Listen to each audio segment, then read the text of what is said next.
गुजरात तमिलनाडु कुंडली में है।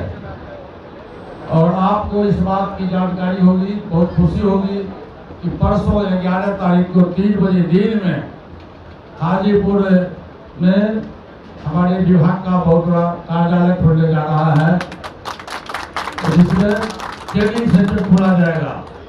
और चूंकि बिहार में हमारी सरकार रही है, फिर भी मैं बिहार के मुख्यमंत्री से आग्रह करता हूँ कि यदि बिहार सरकार हमको जमीन मुहैया करे तो मैं हाजीपुर में भी यूनिवर्सिटी खोलने का मैं प्रयास करूँगा। साथियों, देखे रहिएगा कि G20 जो G20 देश के लिए महत्वपूर्ण है, हिंदुस्तान के लिए महत्वपूर्ण है, उसकी अध्यक्षता मैंने चंडीगढ़ में की पहली बार।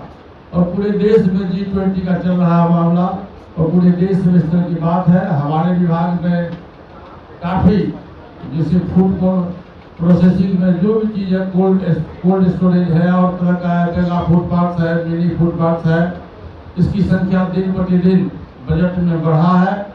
और बिहार में भी हम लोगों ने इसकी शुरुआत की है।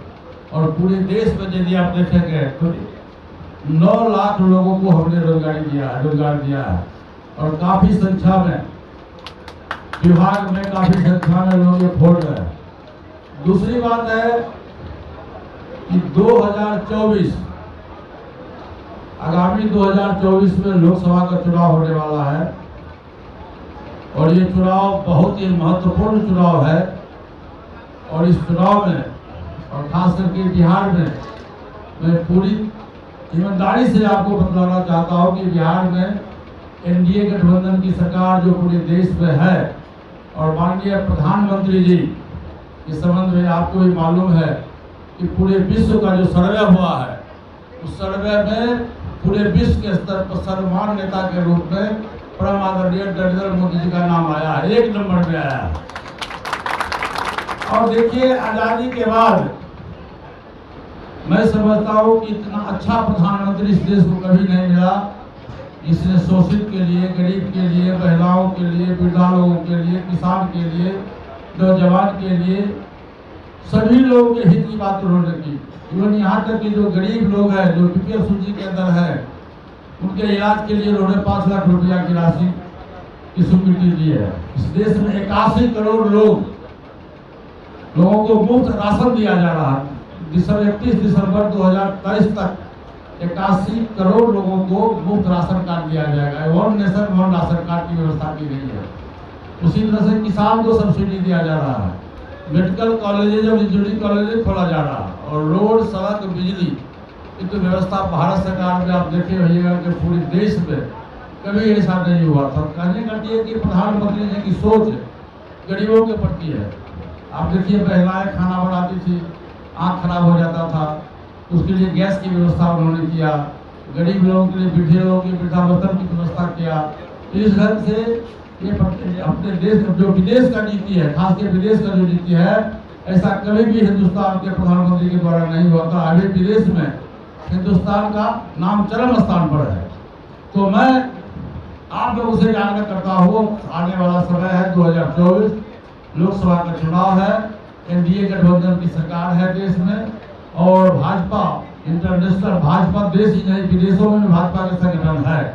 और भाजपा के साथ हम लोग का संगठन है, खासकर बिहार में भाजपा के सहयोगी दल हमारी पार्टी है। हम लोग हैं, हम लोग 5 सांसद हैं, 5 सांसद हम लोग अपने अपने क्षेत्र में पूरे बिहार में बहुत मुस्तैदी से संगठन का काम करते हैं और संगठन का काम करेंगे। अभी देखे भैया आपने, हम लोग 5 सांसद और जो हमारे विधान पार्षद हैं, सभी लोगों ने जाकर के माननीय प्रधानमंत्री जी से मुलाकात की और माननीय प्रधानमंत्री जी को शुभकामनाएं की। तो आज के मंच से मैं ये कहना चाहता हूँ कि जब भी 2024 का लोकसभा का चुनाव होगा तो 2/3 बहुमत से इस देश में एनडीए की सरकार बनेगी। और तीसरी बार परम आदरणीय प्रधानमंत्री श्री नरेंद्र मोदी जी देश के प्रधानमंत्री बनेंगे, तीसरी बार बनेंगे, ये मैं आपको पूरा आश्वासन देता हूँ। दूसरी बात है, बिहार की स्थिति जो है, आप देख रहे होइएगा कि तकरीबन 7 महीना हुआ है श्री नीतीश बाबू को एनडीए छोड़ के आरजेडी गठबंधन में जाते। वो हमारे पास में जो विभाग है खाद्य प्रसंस्करण विभाग जो पूरे देश में एक चर्चित विभाग है, और आप लोग देखे होइएगा कि आज से 15 दिन पहले दुबई में एक सम्मेलन हुआ था जिसमें 125 देश के प्रतिनिधियों ने भाग लिया। फिर 3 नवंबर से लेकर 5 नवंबर 2023 तक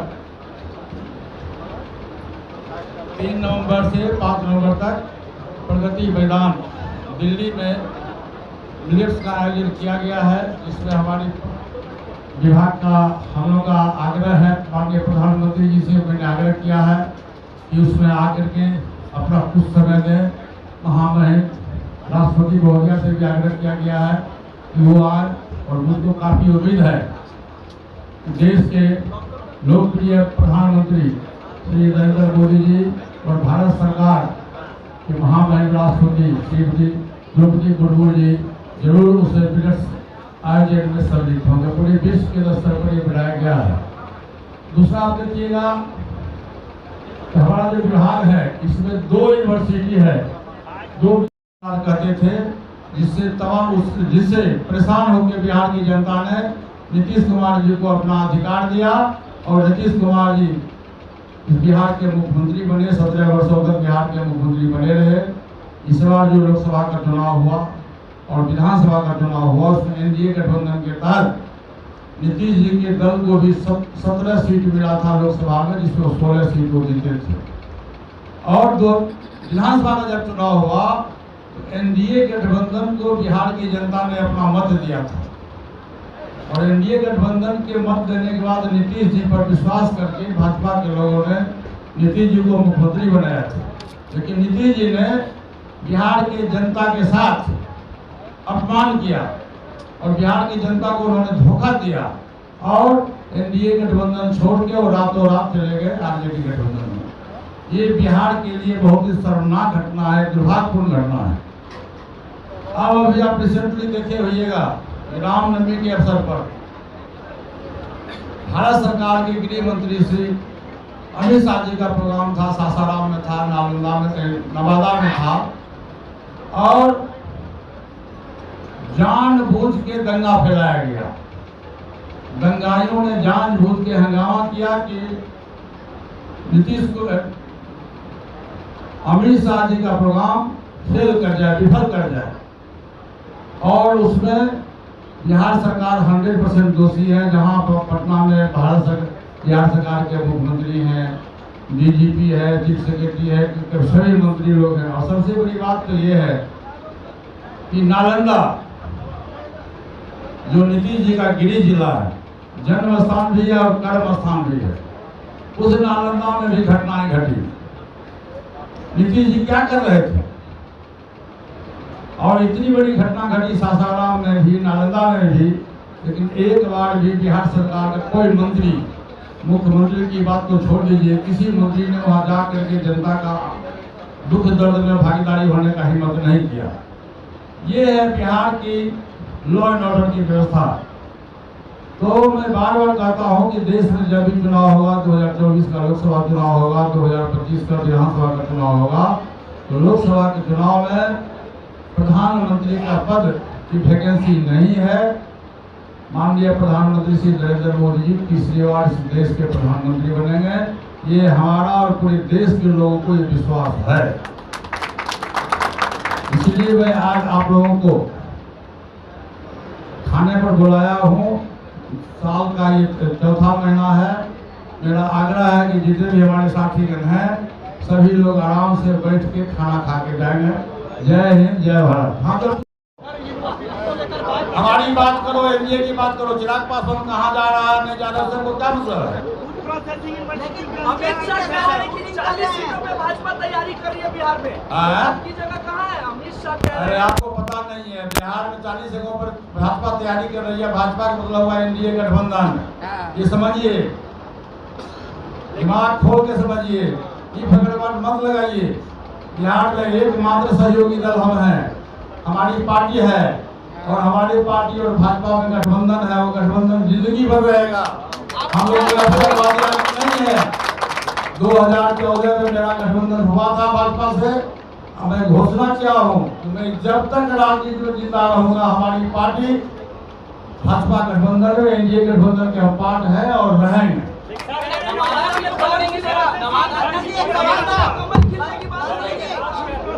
एक सवाल है, आप भाजपा के साथ हैं, हाँ बोलिए। लेकिन भाजपा के प्रदेश अध्यक्ष को वोटिंग किया जाता है। किसने वोटिंग किया है? आपके भतीजे की पार्टी।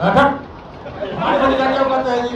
उसने तो कहा दिया कि मेरा खून उसके खून में फर्क है, तो मेरा भतीजा नहीं है। उसने तो कहा दिया ऑलरेडी कि आपके खून में मेरे खून में फर्क है। आप देखे होइएगा कि लास्ट ईयर भी जब मैं मोकामा गया था, इसी तरह का दुर्भाग्य हुआ था। इसलिए मोकामा एक सार्वजनिक स्थल है, एक धर्म स्थल है, वहाँ सबको जाने का अधिकार है, किसी व्यक्ति विशेष का नहीं है वो। और उस दिन सम्राट चौधरी के उनके साथ व्यवहार हुआ, मैं इसकी निंदा करता हूँ, मैं घोर निंदा करता हूँ और बिहार सरकार से मांग करता हूँ कि इसकी न्यायिक जांच कराई जाए।